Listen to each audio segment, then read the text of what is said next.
Cool. Well, Shane Jurgenson, I suppose firstly, can you give us an idea what it's like for you to be back here in Brisbane, Queensland, a place that you grew up? Yeah, certainly.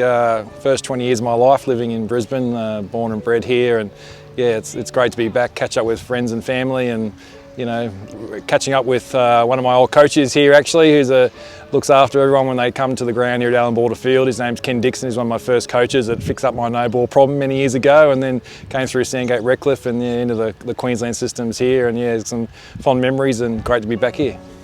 You obviously ended up playing back here, but you played a few different provinces around Australia. Proud cricketing traditions here in Queensland. What is it like in Brisbane in particular? What is it like as a cricketing city?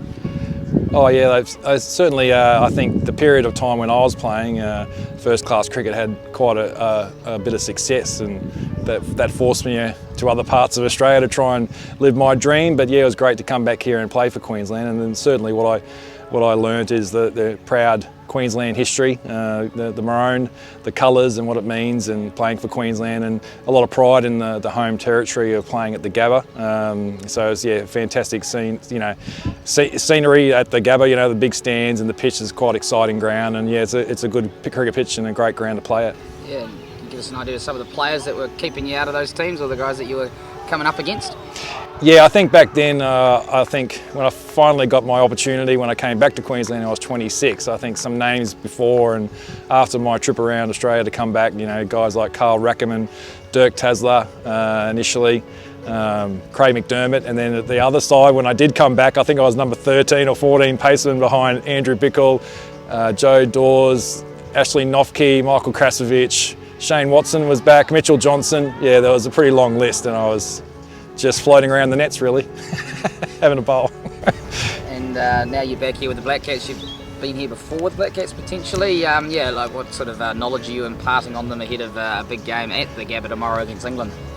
Oh, it's a ground that's, you know, the pitches can be anything in terms of what it could produce, but in terms of like it usually has good pace and good bounce, and probably leans itself to a high scoring ground. So I think that's the type of the numbers that we get and the stats, and that's what we'll prepare for. It's generally going to be a good cricket wicket, big ground, square, potentially a big crowd too, being a double header. So look, I think that's what you've got to prepare for, and everything after that we can adapt, and the best that we can. I think that we've shown that in the game so far, how we've been adapt to conditions. Talking about pace, Tim Southey, Trent Boult and Lockie Ferguson, really successful in the first couple of games. What particularly has impressed you about the way they've gone about their business in this tournament?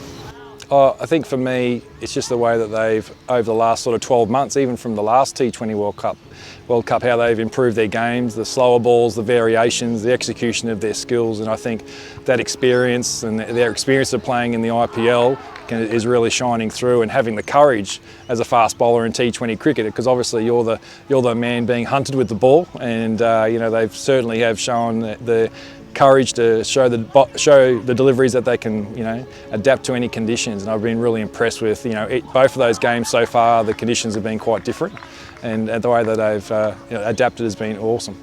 Yeah, it seems like a feature has been of this tournament so far is particularly up front there is a bit of movement, there's a bit of pace, so the pace bowlers really are in the game, and it's an area that you can exploit, which isn't something we've always seen in T20 cricket.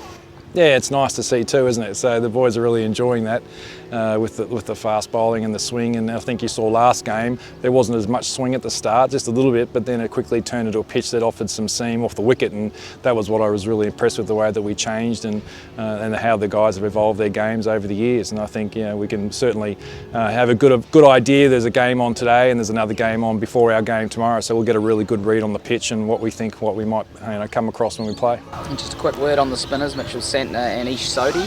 Yeah, fantastic stuff that they've been bowling so far. That's the other advantage of playing in Australia. Most of the grounds are really quite large, and they've got a little bit of room to move in the outfield, rather than some of our little grounds in New Zealand can be not a little bit intimidating to bowl on for a spinner. But you know, certainly impressed how they've adapted to the conditions here. In Australia, you normally get more bounce as well, so it's not just about the turn, it's about being accurate and obviously trying to exploit the conditions that are best for you as a spinner on that day. Awesome. And just finally back to yourself, any in particular stories that stand out for you at the Gabba, either watching or playing there?